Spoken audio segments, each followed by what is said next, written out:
நம்ம இதை குறித்து தியானிக்கலாம்.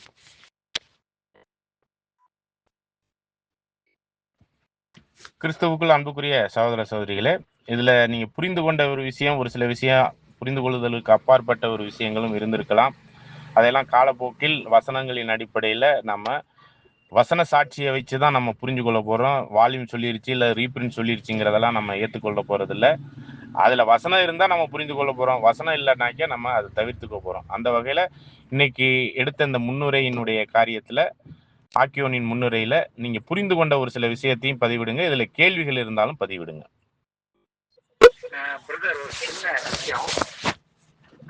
சொல்லலாம் பிரதர். இப்ப நான் வரது கொஞ்சம் தாமதமாயிருச்சு. இப்ப நம்ம எடுக்கிற இதை வந்து ரெக்கார்டிங் பண்றோமா பிரதர்? ஆமா பிரதர், ரெக்கார்டிங் பண்றோம். அதை வாட்ஸ்அப்லயும் போடுறோம், இதுல யூடியூப்லயும் போடுறோம் பிரதர். அப்படிங்களா? அப்ப அந்த எனக்கு வாட்ஸ்அப்ல போடுறதோட அது யூடியூப்ல போட்டீங்கன்னா அந்த லிங்க் கொஞ்சம் இது பண்ணிருங்க பிரதர். நிச்சயமா நிச்சயமா. பிரதர் சரிங்க சரிங்க சரிங்க சரிங்க சரிங்க. ஆமாம் பரவாயில்ல பரவாயில்ல. சரிங்க சார். சரிங்க சரிங்க சரிங்க. கண்டிப்பா கண்டிப்பா. யாராச்சும் சொல்லலாம் பிரதர். எனக்கு ஒரு கேள்வி. 1917 புரட்சி நிறைவேறுதுங்களா? பேர் பேர் பேர் 1914 என்ன நிறைவேறுதுன்னா, புறஜாதிகளின் இணையான யுகத்தின் அப்ப அந்த சபை யாருக்காக வெயிட் பண்ணுது? முடியல அப்படின்னாக்க புரட்சியாக தான் முடிஞ்சிருச்சு. அப்ப சபை யாருக்காக வெயிட் பண்ணுது? இதை வந்துதான் நம்ம அடுத்தடுத்த பாடங்கள்ல பார்க்க போறோம். இருந்தாலும் ஒரு சில இன்ட்ரோக்காக ஒரு சில விஷயங்களை நம்ம சொல்ல வரோம். எப்படி யூதர்களுக்கு 36 AD அவர்களுக்கான அழைப்பு, இப்போ புறஜாதி எல்லாரையும் வந்து புறஜாதி எல்லாம் வந்து சேர்றாங்க, சபை நிறைவேறியது. புறஜாதியே முடிஞ்சிட்டாக்க அப்ப சபை யாருக்காக வெயிட் பண்ணுது? புறஜாதி முடிஞ்சதுன்னு நம்ம வார்த்தை சொல்லல பிரதர், அறுவடை முடிந்தது. ஆனால் அறுவடையின் வேலை இன்னும் இருக்குது. அதற்கான வேத ஆராய்ச்சிகளை நம்ம செய்ய வேண்டி இருக்குன்னு சொல்லிட்டோம் நம்ம. சரிங்களா? ஏன்னா எப்படி யூத யுகத்துல யூதர்களுக்கான அழைப்பு 36 AD முடிஞ்சிருச்சு அப்படிங்கிறது சத்தியம். அந்த 70 வாரங்கள் சத்தியத்தின்படி அவங்களுக்கான அழைப்பு முடிந்தது. ஆனாலும் அவங்க 36 AD அப்புறமும் சத்தியத்துக்குள்ளாக வந்து அர்ப்பணிக்கப்பட்டு அநேகர் சபையா இருக்கிறாங்க.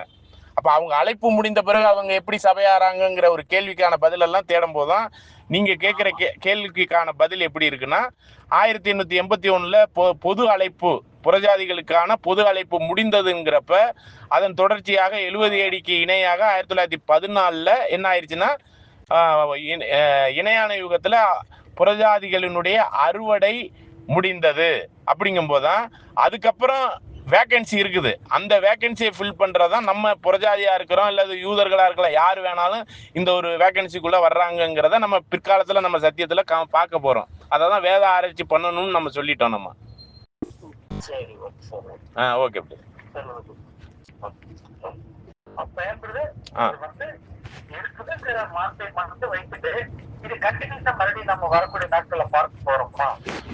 திரும்ப சொல்லுங்க பிரதர், புரிஞ்சு கொள்ள முடியல.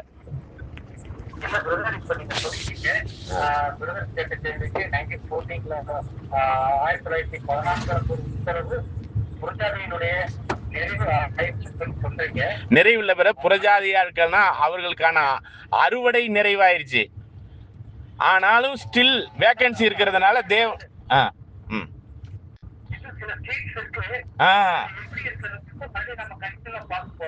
நிச்சயமா அதை வந்து நம்ம வருங்காலத்துல நிச்சயமா பார்க்க போறோம். எப்படி அந்த ஒரு வாய்ப்பு கிடைச்சிருக்கு, வசன சாட்சிகள் இருக்குது. நிச்சயமா நிச்சயமா. ஏன்னா அதுக்கான வசனத்தை வச்சுதான் நம்ம இதை ஆராய்ச்சி பண்ண போறோம்.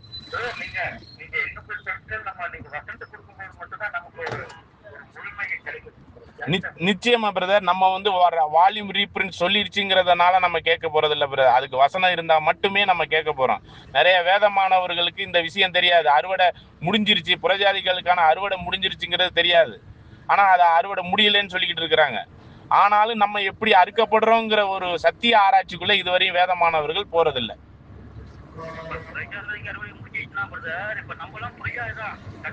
ஆமா பிரதர், இதுக்கான விவரமான சத்திய வசனம் இருக்குது. நான் இப்ப கூட நான் சொல்ல முடியும் அந்த வசனத்தை. சரிங்களா? லேவியர் 23ஆம் அதிகாரத்துல அறுக்கும் பொழுது வயல் ஓரமாக இருக்கக்கூடிய கதிர்களையும் சிந்தின கதிர்களையும் எடுக்க வேண்டாம்னு சொல்லியிருக்கிறாங்க.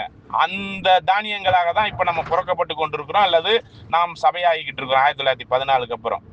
இது ஒரு நியாயப்பிரமாண நிறைவேறுதல் இருக்கு பிரதர். நம்ம அதை பத்தி பின்னாடி டீட்டெயிலா படிக்கலாம். Okay okay. Thank you thank you. சந்தோஷமான விஷயம் என்ன,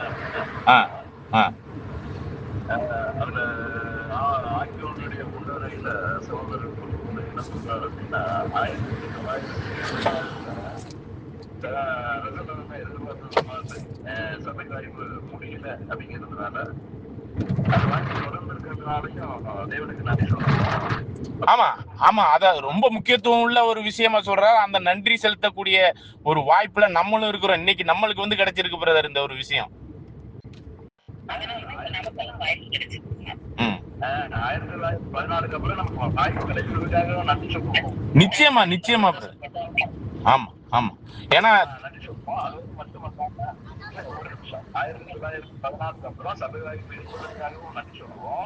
அதோடு மட்டும் இல்லாம 1914 சபை வாய்ப்பு முடிய போகுது அப்படின்னு சொன்னதுனால நிறைய பேர் என்ன பண்ணிருக்கிறாங்கன்னா அந்த ஓட்டத்தை உற்சாகமா ஓடினதுக்காகவும் நன்றி சொல்லுவோம். நிச்சயமா. ஆமா ஆமா, அந்த வார்த்தைகள்ல நம்ம டீப்பா நம்ம படிச்சு விளக்க சொல்லல. நீங்க அதை வந்து பாயிண்ட் அவுட் பண்ணி சொல்லும் போது ரொம்ப சந்தோஷமா இருக்கு பிரதர். அது ரொம்ப முக்கியமான ஒரு பாயிண்ட் கூட தான் பிரதர். ஏன்னா அந்த ஒரு வரிகளை அந்த வால்யூம் ஆக்கியோன் முன்னரையில சொல்லும் பொழுது அது நாம் தான் நன்றி கடன் பட்டவர்களா தேவனுக்கு இவ்வளவு நன்றி சொல்ல வேண்டியதா இருக்கு. ஒருவேளை 1914 சபை அந்த ஒரு எண்ணிக்கை முடிஞ்சிருந்துச்சுன்னா நம்ம எல்லாம் எங்க இருந்திருப்போங்கிறதே தெரியலையே. திரள் கூட்டமா இல்ல உலக ரட்சிப்பாங்கிறதே தெரியலையே.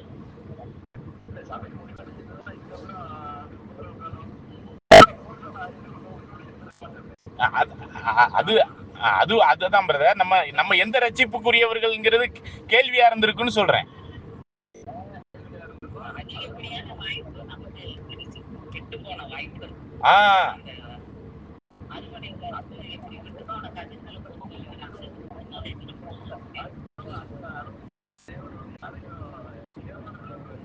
நிச்சயமா நிச்சயமா.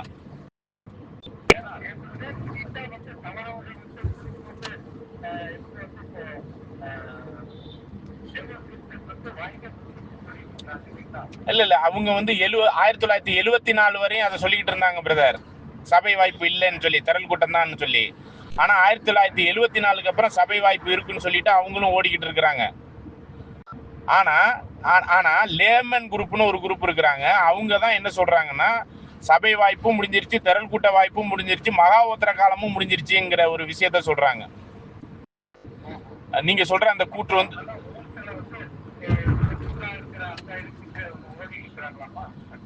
அவங்க உலக ரட்சிப்பையும் சொல்லல. அவங்க என்ன சொல்றாங்கன்னா ஆசரிப்பு கூடாரத்துல ஆலயத்திற்குரிய விஷயத்துல லேக் அண்ட் 44 ஆசாரியர்கள் வந்து லேக் அண்ட் 44 இருந்தா, லேவியர்கள் வந்து இல்ல திரள் கூட்டமா இருந்தா விறகு பொறுக்கிறதுக்காக பிரகாரத்துல தண்ணி கொண்டாடுறதுக்காக ஒரு குரூப் இருப்பாங்களாம். அந்த குரூப்புக்கு தான் இப்ப இவங்க லேமன் குரூப் ஓடிக்கிட்டு இருக்கிறாங்க அப்படின்னு சொல்லி அவங்களுடைய கூற்று.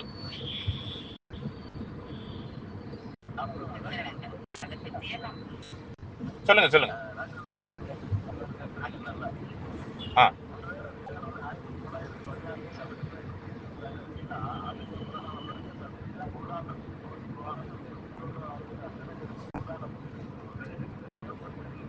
ஆமா.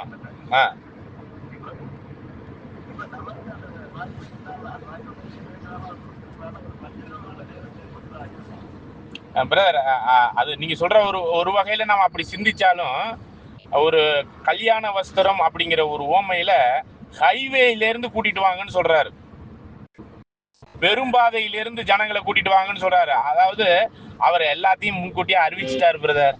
ஹைவேல இருக்கிறவங்களுக்கு கூட வாய்ப்பு இருக்குங்கிற அளவுக்கு கொண்டாந்துட்டாரு. அதை வந்து பின்னாடி நம்ம சிந்திக்கலாம் பிரதர். நம்மளாம் ஹைவேல போக வேண்டியவங்க, உலக ரட்சிப்புல போக வேண்டியவங்க சபை வாய்ப்புக்குள்ள வந்திருக்குன்னா தேவன் எந்த அளவுக்கு கிருபை காமிச்சிருக்காருங்கிறது நீங்க சொன்ன அந்த விஷயங்கள் மூலமா புரிந்து கொள்ளவும் முடியுது.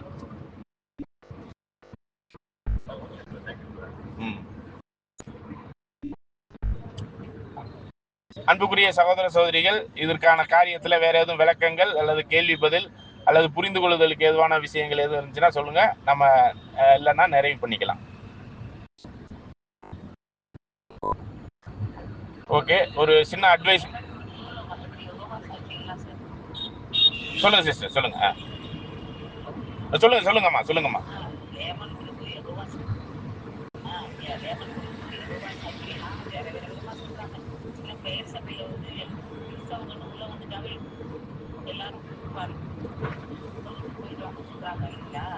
ஆமா,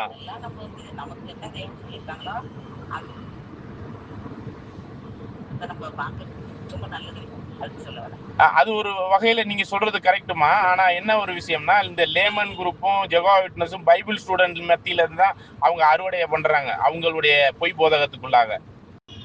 சரிங்களா? அப்ப நம்ம வந்து ரொம்ப பாம்பை போல் வினா உள்ளவர்களும் புறாவை போல் கபடற்றவர்களுமா இருந்து இப்படிப்பட்ட வஞ்சனையின் போதனைகளுக்குள்ளாக நம்ம வஞ்சிக்கப்பட்டு போயிடக்கூடாதுங்கிறதுக்கு இந்த நம்ம ரொம்ப தெளிவா இருக்கணுங்கிறது. அதை பத்தி கண்டுக்க கூடாதுன்னு நினைக்காதீங்க.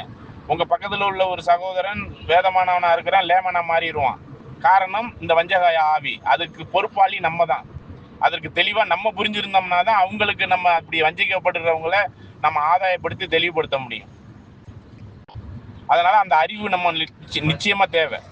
அது வேணான்னு ஒதுக்க முடியாது, விட்டுற முடியாது.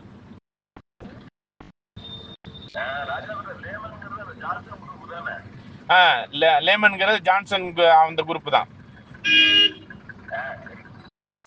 அவங்க இப்ப பல அமைப்புகளா இயங்குறாங்க, ஒரு 4-5 அமைப்புகளா இயங்குறாங்க. அவங்க தங்களை லேமன் குரூப் இல்லைன்னு கூட சொல்லுவாங்க. ஆனா வேற வேற பேர்ல எல்லாம் வருவாங்க. என்னது, அவங்க இப்போ ஒரு புது பேர் கூட வச்சிருக்கிறாங்க, எப்பிபனியா பைபிள் ஸ்டூடெண்ட்னு வச்சிருக்கிறாங்க. ஓகே.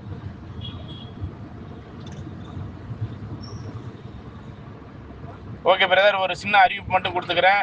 அடுத்த வாரம் நம்ம வரும்போது முதல் 4 பேராகிராஃபை படித்து அதற்கான வசன ஆதாரங்களோடு நம்ம பிரயா வகுப்பு பண்ண இருக்கிறோம். அதனால் தயவுசெய்து எல்லாரும் 1ஆம் அதிகாரத்தினுடைய அந்த ஒரு 4 பேராகிராஃபை எல்லாரும் படித்து வசன ஆதாரத்தோடு தான் நம்ம ஏற்றுக்க போகிறோம். ஒரு சில விஷயம் புரியலன்னா நம்ம விட்டுடலாம். வசனம் இருந்துச்சுன்னா அதெல்லாம் ஒவ்வொருவருமே பதிவிடணும். இதுதான் பிரயா வகுப்பினுடைய உச்சிதமான பரலத்திலிருந்து வருகிற ஆசீர்வாதம். அதனால நற்குணசாலிகள் ஆவதற்கு அதிக வாய்ப்பு இருக்கு. நன்றி.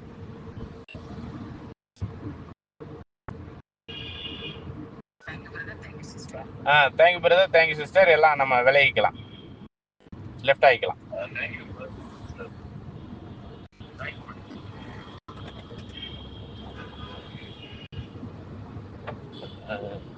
எப்படி நிறுத்துறது? அவ்வளோதான்.